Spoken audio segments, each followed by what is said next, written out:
News stories were coming in about this strange virus in Wuhan, China.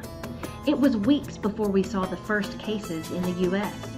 As the numbers went up each day, my curiosity got the best of me, and I started plotting the curves. Here's stories from real people all over the world and how they've responded. I'm Sally Hendrick, founder of Shout Your Cause, and this is COVID-19, The World Responds. So hey Steve, how are you doing? I'm doing well, thank you. How are you? I'm good.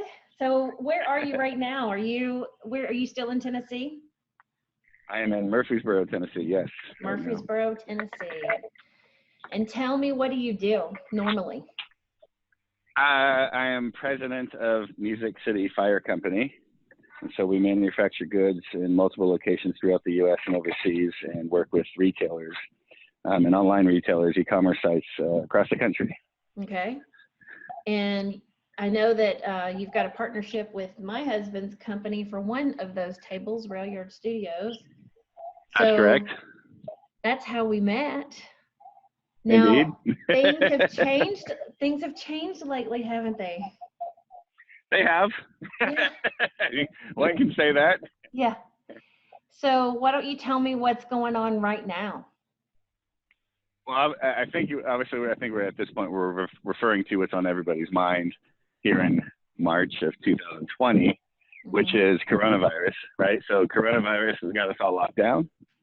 And when it comes to our business, initially, we didn't see, and when I say initially, I mean even like last week.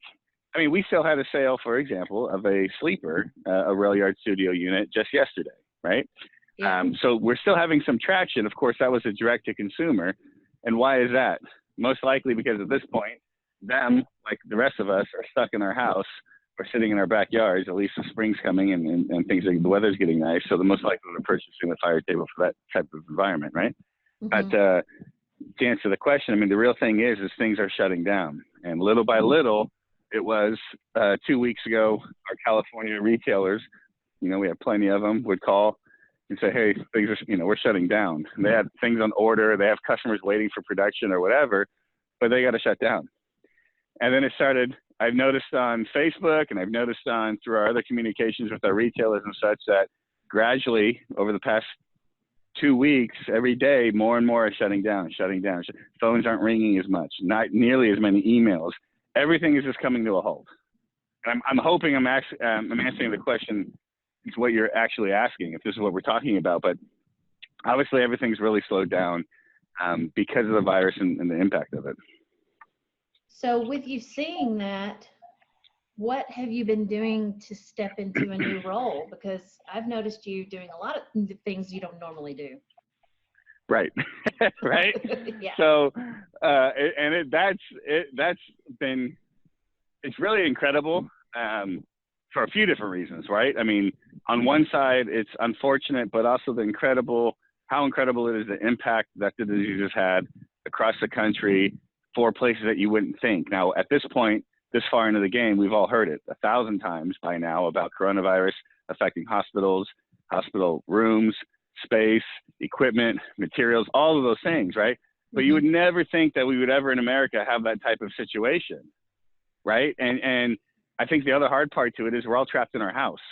So we don't have a problem with shortage of face masks and ventilators and stuff in our house, right? And we're not out in the streets or at the hospital seeing what's going on. What we all have shortage of at home is toilet paper, right? Yeah. Right? So what's kind of cool though is because I've been manufacturing a specific part of my product I make overseas in China, and someone had reached out knowing that I do that and said, hey, I got a call, Kaiser needs to get a hold of masks. Now again, you would think, why is Kaiser asking that person who's then turning around asking me, somebody who manufactures computers and technology and circuit boards and fireplaces and stuff, about masks? But it only shows like how bad of a situation that's going on right now when it comes to the needs, right? Yeah. So anyway, long story short, before I know it, now I'm kind of in the mask business, the mask sourcing, and then it turned into other PPE, personal protection. I can't think right now what it means. But, what are some of the challenges? Yeah. What are some of the challenges that you've been dealing with? Because I've noticed frustrating posts that you've made on Facebook. What are some of those things? What's behind that? Sure. And I've actually wanted to post so much more just to kind of keep people involved and stuff. But at the same time, I don't want to do it right now. I just want to focus on what I'm doing and not also deal with all the negative aspects of posting stuff on social media and what you get for it. But some of the negative things are, put it this way. So again, 2 weeks ago, I get asked if I can source masks. So I start, again, fortunately, I have great teams on the ground there that born and raised in China and Taiwan and Hong Kong and all over and they're just phenomenal people. And they understand what we're trying to do and they can connect dots really quick. So at the drop of a dime, I had 500,000 masks ready to roll. Next thing you know, by that weekend, because of the demand, the masks, not only were they gone, mask pricing had gone up, and then MOQs, minimum order quantities, had changed from one number to another number 10 times more. Mm-hmm. Okay, no problem. I can find more. Then we got to find the FDA certified facilities, right? We have to find FDA registered companies that are making FDA certified products. Otherwise, something that I found out that I didn't post, I meant to post about it, but I was speaking to the FDA a week ago on Monday of last week. And the FDA had mentioned that about half of the shipments coming overseas at that time were being held up at customs because they weren't FDA products, right? So people are trying to flood the market. Everyone's trying to jump on this bandwagon of, we're going to go buy Ferraris and make it rich because we can go sell everybody masks, right? And try gouging, but they're not even doing the due diligence of making sure they're bringing over the products that people actually need, and they're getting held up at customs.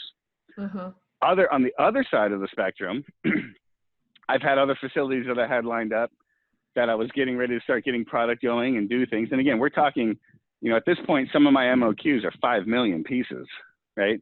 So if you figure if a mask costs $4 or $5 because the price has gone up so much, all of a sudden I need $20 million to bring over things, right? But another side to this that was crazy is I had a manufacturer, like I mentioned, who was lined up to do 700,000 masks a day, something along those lines. And I got told 2 days later, we just got an order for 30 million masks. 20 million of those were paid up front. So we can't supply anything right now. So where did those orders come from? No idea. Some importer or exporter, someone who was bringing them, sending them somewhere else, right? Not from the government, at least not that I know, right? But from what I was told, it was an exporter that was sending it off, and 30 million masks. So again, now you've got one place, one entity taking up 43 days of this company's production to take masks and go sell them. And I've had other calls, Sally.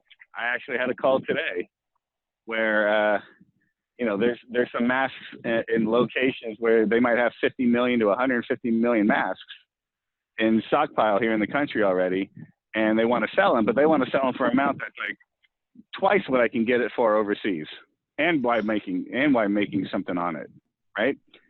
So it is crazy to kind of see what's going on, but we are moving forward in many different directions. We have many, many hospitals. It is crazy. Once they kind of found out what's going on, I've spoken with dozens of hospitals in the past 2 weeks and learned all the lingo and all the different stuff that they need, and the NIOSH masks and the surgical masks and the isolation gowns, and understanding what it is that they need. And the cool thing is again, we're going to help. Is there money involved? Of course. Am I trying to gouge anybody? No. It's just how can we connect some dots and get things going so people can get what they need. So a little while ago, I spoke with Ken Burks and talked with him about what's going on with his orthotics factory called Soul Support, and about them being able to switch over to create the face shields. Have you talked to him again? Is there anything going on there? Because he's dealing with a situation where he's got really great employees ready to work. They're very aware of what's going on. They have the facilities to be able to keep their distance from each other safely, and they have software engineers. They have all the things that they need. But what he doesn't have the connections with the hospitals. He's not really sure which direction to take. have you guys been talking again? So I have spoken with Ken, and as you mentioned, great person, has great ability to be able to fulfill the need, right? Right. And this is another part that's so hard to wrap my head around, but it is what it is. I mean, I get it. We all know about medical, right? We've done things where, like, how come when I go into a doctor's office in one place, I've got to, or even my same place that I go to all the time, I have to fill out the same forms over and over and over and over and over again. Yeah. Why isn't there a database where they can just pull it up, right? But HIPAA and all the things that go on. So the point is, really, to shortcut this, is that there's so much red tape. So, as you know, with my son, Ashton, who had medulloblastoma, pediatric brain cancer, we had to go into Vanderbilt and spend about a year there, amongst other places, and we go there often. So Vanderbilt, especially the people on 6A, are like family to us. We stay in touch with each other on Facebook, text messages and such, and we see each other often as we go there, right? And so they let me know what's kind of going on. I'm sure you've probably seen some of the pictures. Now, this doesn't mean that's crazy, but you've seen the pictures where they had to put hospital beds in the parking garage in preparation. Right. You know, it's not like we're some third world country type thing and everything's that bad, but they're preparing for it just in case. At least when they need to bring people in, they can start them off in the parking garage and they can kind of go from there. Right. But the point is that not only do they have to do that, but I'm being told that they're using bandanas or they're using handkerchiefs or whatever they can use to kind of get through this because they're running out of supplies, right? And it's because Nashville's not even hit nearly as hard as New York. It's a fraction of San Francisco, which is still a fraction of New York, right? But they're still saying because of face shields, for example, because it's not something that they burn through often, that they have a limited supply, right? And they have to use it on every patient that comes in. You've got to isolate them, or at least if you can't isolate them, you've got to at least put on these face shields and face masks and stuff, so they're not contaminating anybody else, right? So going back to Ken, my point is that I was talking to an oncologist. They got me connected to the head of procurement. I was speaking with them. They said, well, we need items. I said, okay, well, I can help. And they got me involved with the person who mainly brings on certain items. And I'm doing that and trying to source some of it overseas. But I said, look, we have somebody here in Tennessee locally who can make, with 100 employees, make some of the items that we need quickly. But they're not FDA certified, or they're not whatever, right? Is this going to be a problem? And they, kind of the answer was, we're not quite there yet to where we're like Washington or some of these other places where we need to take anything we can get, New York. So I have to go check to see if we can even use those to see. And which to me, that's like crazy. Again, you've got the people on the floor telling me they're using handkerchiefs or whatever. So what does it matter then if we're making, if we're following the CDC specs to making the actual products that they need, so we can get them those quickly instead of trying to get them from overseas and dealing with all of that. Exactly. And they can't do it. I've got a friend out in Colorado who used to be in Nashville. She's called the Green Bag Lady because she started this movement years ago to get people to use cloth bags for shopping. And she created this army of sewers all over the country who have been making these bags for years, and out of scrapped materials that they have left over, clothing, materials, whatever. So now she's completely mobilized all of her sewers to make these masks that are like triple layer cotton and so on and so forth. And they're not, regulation, but she's been sending them to Vanderbilt because they asked her for them. Right. And so that's the thing. So donating, right? And that's the hard part, is that, do you know, is she selling or donating? If you donating. Can't say. Donating. Yeah, right. So donating is one thing. I think they'll take whatever they can get. But when it comes to procurement, where they actually need to go buy what they have, that's where it seems like that's where it stops, right? And so if we go back to Ken's not, he even said it to me. He's like, I don't want to be in this business, right? I'm meaning, like, when this is all said and done, he's not trying to turn around and become a medical supplier, right? Right. He says, I just want to help. Yeah. He's right. He said, I just want to help. I have 100 employees. I want to make sure that I can pay my people and keep the lights on while we're going through this. And this is something that we can do. But the problem there is that he's not saying, he's not trying to go donate, right? Because donate is going to cost him money because of the time, effort, materials, and everything that it is. And to keep 100 employees coming to your shop, you've got to pay them. right? Some might come because they want to donate and donate their time to do it. But for the most part, a lot of people, you know, it just is what it is. People work to get paid, right? Yeah. So if he could turn around and just sell it, even if it was at cost of his employees and keeping the lights on plus the materials, that would be enough for him. Because again, he's not trying to make money off of it. But again, that's where it kind of stops. If you wanted to give it to the hospital, they'll take it all they can get. But when it comes to procuring, this is, at least I could be completely wrong. And again, it's not Vanderbilt. I think it's just some of the things that are in place. Right. You know, I have but I mean, another, you've got a connection with Vanderbilt, and that makes it easier for you to kind of start there, to start the ball rolling with any other hospitals that may be around. And that's the point as well, right? So I've reached out to other hospitals, or actually they reached out to me, and they were asking for products. And I'm not talking quantities of 10,000. I have hospitals asking me for millions of masks, right? And so the other day, Friday, I was up till 6 in.the.morning working overseas, sourcing these different masks and getting these things all night, right? Because China's 13 hours ahead of us. So right now, I'm dealing with America during the day, and then I stay up all night working with China, and I'll try to get an hour or two of sleep, and I got to do it all over again while we're going through this. But like I said, this hospital in New York reached out, and they're like, we need masks yesterday. And I go, okay, here's a mask. And I go, no, we can't use this one. We need the one that has this specific marking. So I said, give me a day, and I went and found the mask, and now I found 2 suppliers for that mask, and now I'm working with trying to get, getting them lined up, and we're working through pricing and some other things. But again, it's like New York, as we know, is one of the worst places. They're in ground zero, if you will, when it comes to this, and they need something yesterday, and that's obviously a term, right? But it means like we need masks now. Yeah. And they still have to go through. We spend a week now going back and forth, making sure that they have this particular mask with a specific marking, and that we have the FDA certificates and the NIOSH certificates and all the different things to make sure while they have nothing on hand, right? So are you actually able to get any of these deals pushed through yet? So again, we have multiple discussions going out, and when I was just working through it, many of them, it sounds like this week, they're going to be able to go through and do things. For me, part of it was I wasn't obviously being super aggressive because it hasn't even been 2 weeks for me in this, right? So I've had to learn all these different things. 2 weeks ago, I had no idea what the National Institute of Occupational Safety and Health was, right? And what it did with the masks and stuff. And so, again, we had to find these different things, the NIOSH masks, the N95s, the surgical masks, certain levels. And in the beginning, it was, okay, I can find something, but it may not have been FDA. Then I can find it, and it's FDA, and it's not NIOSH. And then I find the NIOSH, and it's FDA, and it can get through customs, but then the price is huge, right?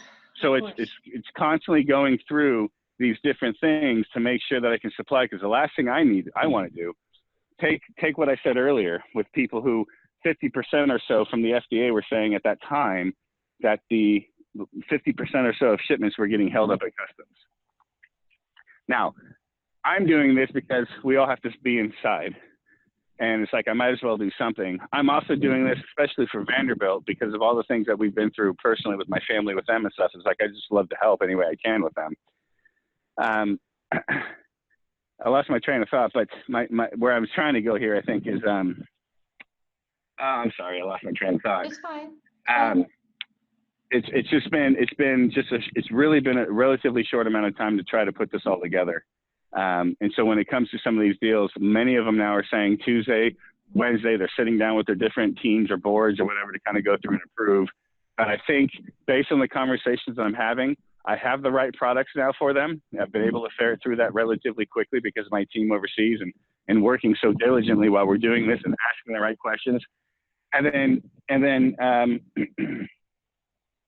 Anyway, so yeah, I think so. No, the short answer to your question after taking this long roundabout is no. I don't have anything that's gone A to Z yet, but it was a matter of finding what it is that they need, and then again, I think through it, my partner and I were talking about it. It's like maybe, what's wrong? What is it that we're not doing right if we're not able to get any of these orders? But again, the reality is that I got NIOSH masks on Monday. So just 6 days ago that I started being able to do this. And when you have a hospital asking you for a million masks that are going to cost $5 a piece, that's $5 million. Nothing's going to happen quick. Yeah. Right. yet alone the surgical masks that they need. There's another million there, and then the face shields that they need, another 200,000 pieces there, and those are at $4.50 a piece or something like that, right? So it's just a big thing, and so even and again, here's the other crazy part, and I think this goes to kind of how bad it is in areas. I'm doing this as Music City Fire, right? Because I have my importing lined up already. I have my EIN, I have my business, everything's already set up. So I've been bringing stuff over from China all the time. So we're doing this all through Music City Fire. And the hospitals know this. The W-9 is Music City Fire. Everything that we're doing is Music City Fire. Why in the world would a hospital who's trying to order millions of dollars worth of product be working with Music City Fire that has nothing to do with medical? So are you afraid? Right? And so, are you afraid the government's going to kind of step in with some federal deals or some deals with these big, large corporations that are stepping in to do things? Do you think that any of those deals are going to come and upend what you've been doing? So I do, right? And if it does, that's okay, because that just means now I can, again, it's not like I've been doing this for 6 years. Right? So it's been a week and a half of my life, and I'm just trying to help. And so if that happens, great. At least I've learned a lot. At least I've learned that, you know, I could quickly pivot into something else because of the teams and the resources and abilities and such that we have as a team. That's kind of cool, right?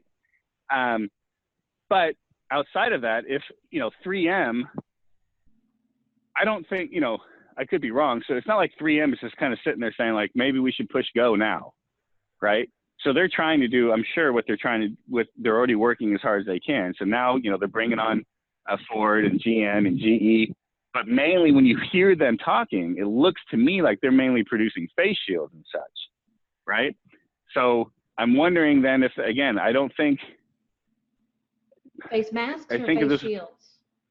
I think they're making face shields. So I know, for example, GM and stuff, they were talking about face shields. So you know, you put the band around your head and it has a plastic shield that covers your face. So in case you sneeze or something, it stays within you. Right? Within your space, I should say. So I think it's really strange to me because Ford is not going to go off and make a NIOSH mask, a NIOSH certified mask that is stamped with the NIOSH everything and stuff, right? 3M can. But it's not like, but 3M, it's not like I said, it's not like they're just sitting there waiting to say, okay, now we're going to start production. They're doing as much as they can already. And hospitals are still calling. People are still needing. So, you know, it's weird. So if things do step up and they come in and take over and are able to meet the needs, that's fine, right? If not, we'll be here to try to help out the best that we can. Well, Ken has a little bit different perspective on that, in that he feels like things would be much more efficient if they used factories like his in the local areas to be making what's needed for the local communities. And for, you know, like he says that he could expand to make things for Tennessee, Georgia, and maybe, I don't remember if he said Alabama or what, but, you know, that's 3 states that he thinks that he could supply. But he's got all the red tape of being, you know, having the certification needed for being FDA approved. So it's like being between the rock and a hard place. And he wants to keep the factory open, keep his people working for an essential, you know, business, if you will.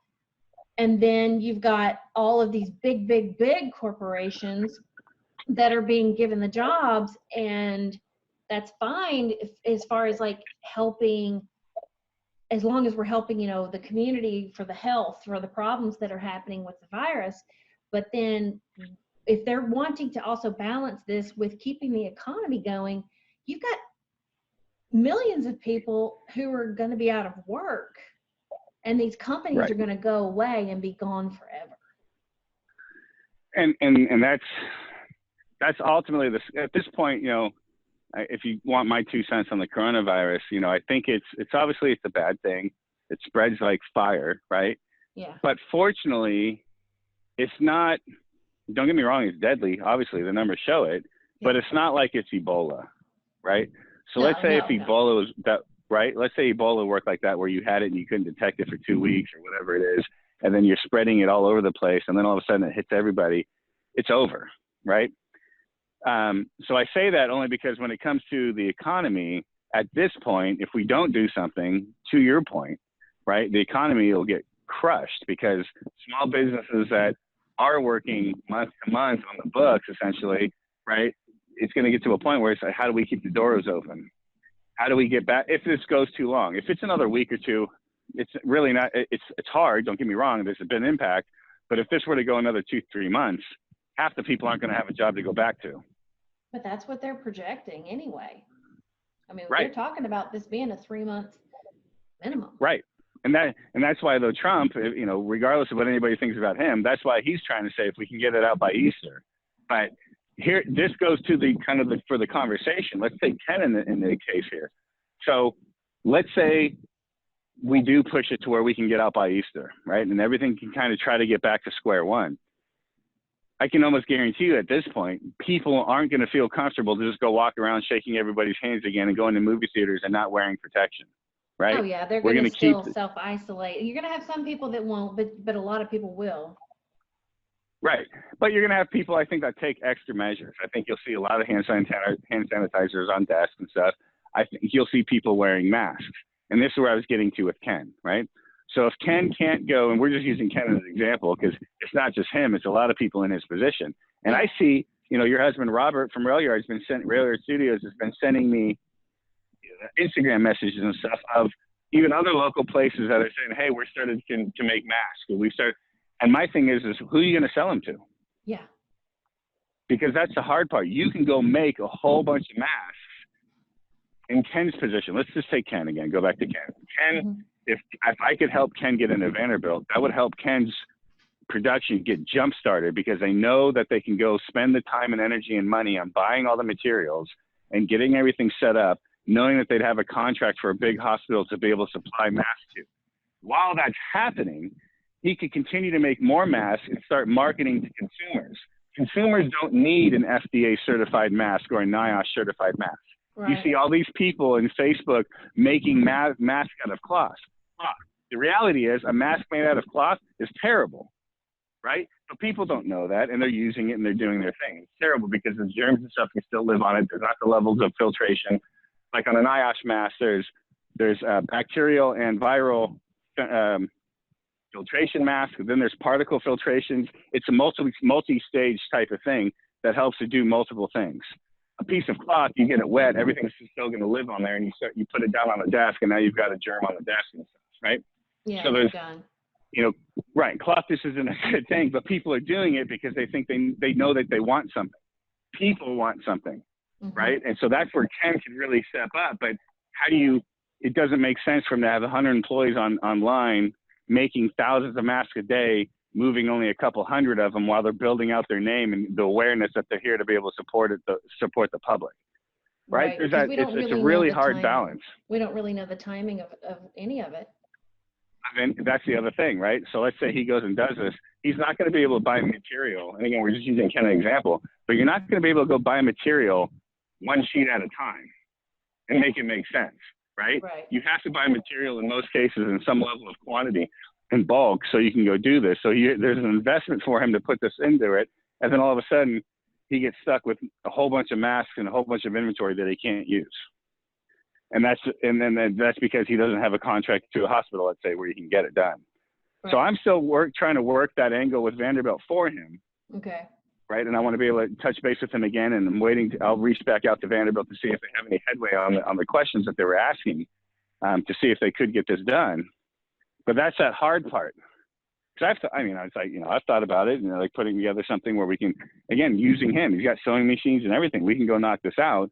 But if nobody's going to take it, then it's a moot point. Exactly. And you don't want to do that because then you've just got a lot of materials and no clients to sell it to. Now, something else that he's running into, actually, that he messaged me about, I think this morning, might have been last night, that he said it's frustrating, is that now it seems all the big companies have purchased all the materials.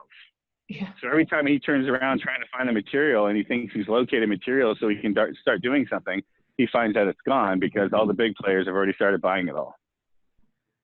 Right. And so it does one of two things. Either you can't get it, or if you're going to get it, you got to pay a premium for it, which is counterintuitive or counterproductive to what it is he's trying to do. He's trying to do this so he can just keep everybody alive and keep things going. and they're going to price it so it's so high that nobody's going to want to buy it. Exactly. Well, it's an unfortunate thing for sure. Hopefully we'll get some things figured out and worked out. I really appreciate you doing all this that you're doing. I mean, you're just doing this, and you stepped into this completely different world. And I have too. I'm interviewing people about it, and that's not what I do normally. So yeah. Well, it's an interesting thing. Like I said, I've had multiple discussions, and again, I'm not at all anybody special with any of this. One thing that I just know about myself is that I don't ever want to sell somebody something that's not what they want. I kind of take the approach that we're all consumers, so we've all bought something that was disappointing, and I try to make sure, and especially in this situation, it's not to try to take advantage of a hospital that's already struggling. They pay all this money and they get something that's not what they want. So I either try to take it back, but it's not like I can send it back to China, so then I get stuck with it and stuff, right?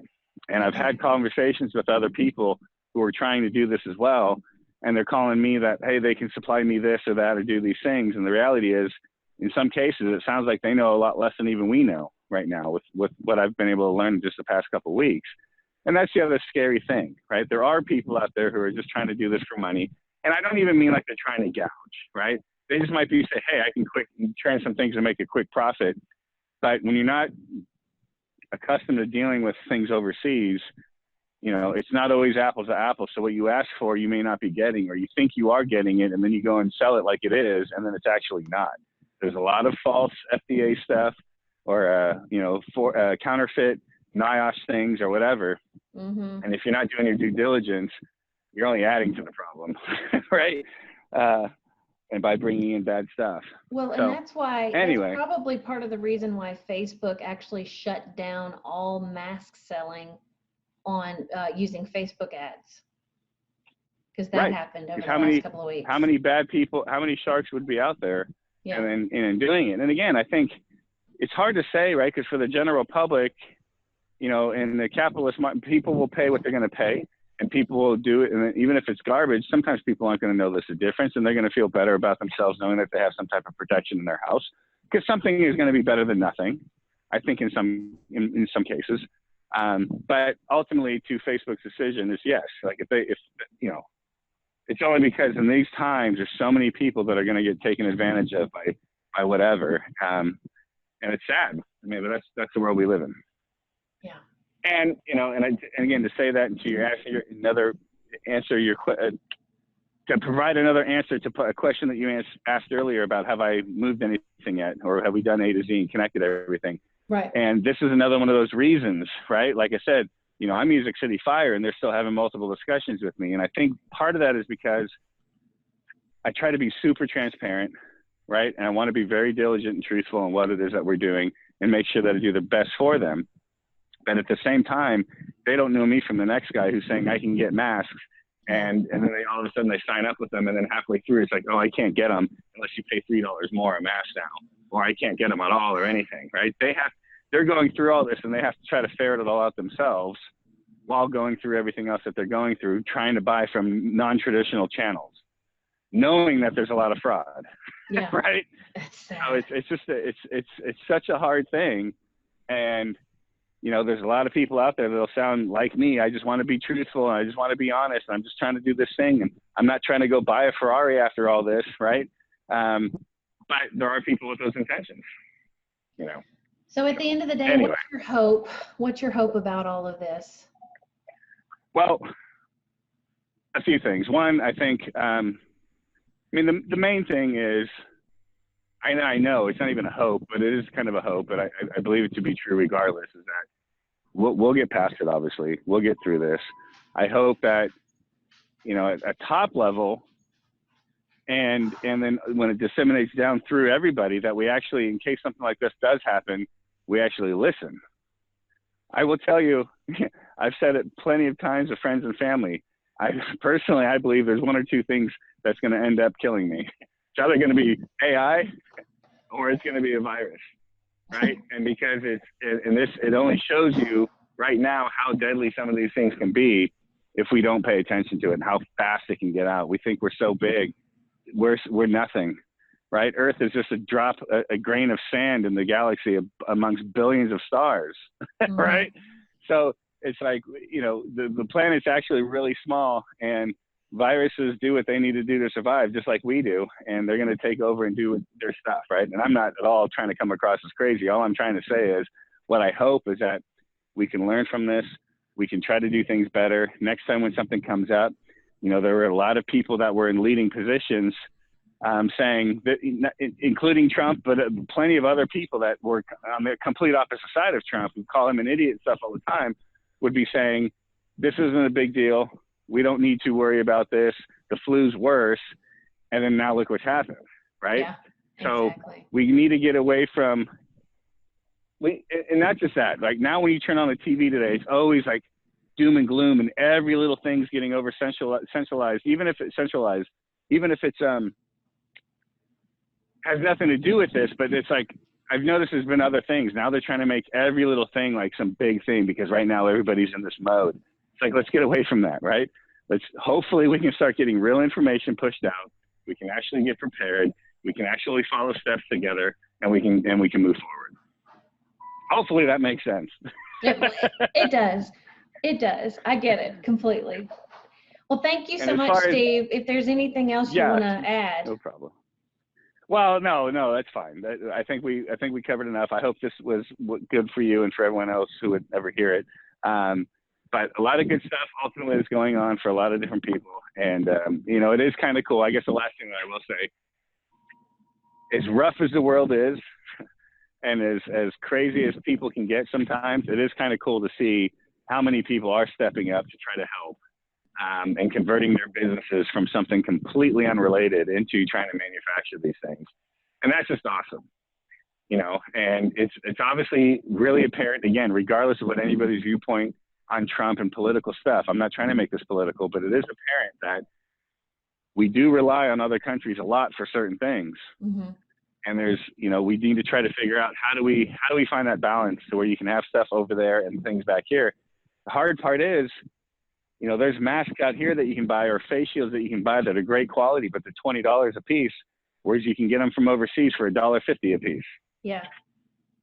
Yeah. Right. And so it's just so hard that to do it, but I'm hoping that we can find this balance to where we can do it. I don't know if the government gets involved and subsidizes things or whatever. I have no idea what the answer would be. But I do think that after this, there's going to definitely be a shift as far as what we do overseas, I think, right? If we could figure out how to make it where it's cost effective and the people that are converting their businesses can actually turn this into something, you'll see that shift, because, there was boats on the ocean coming over, and China had to turn them around because they needed the masks. And then America's left without stuff, So anyway, I appreciate the time, the opportunity. No, I appreciate your time. Thank you very much. Oh, thank you. And anything else that you ever need, let me know. Okay. All right. Thanks, Steve. All right. Have a good one. All right. You too.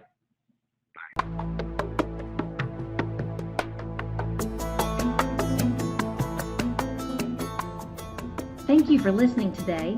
Subscribe to this podcast to hear all our episodes. Go to shoutyourcause.com to our podcast page for information on our guests and notes from this show.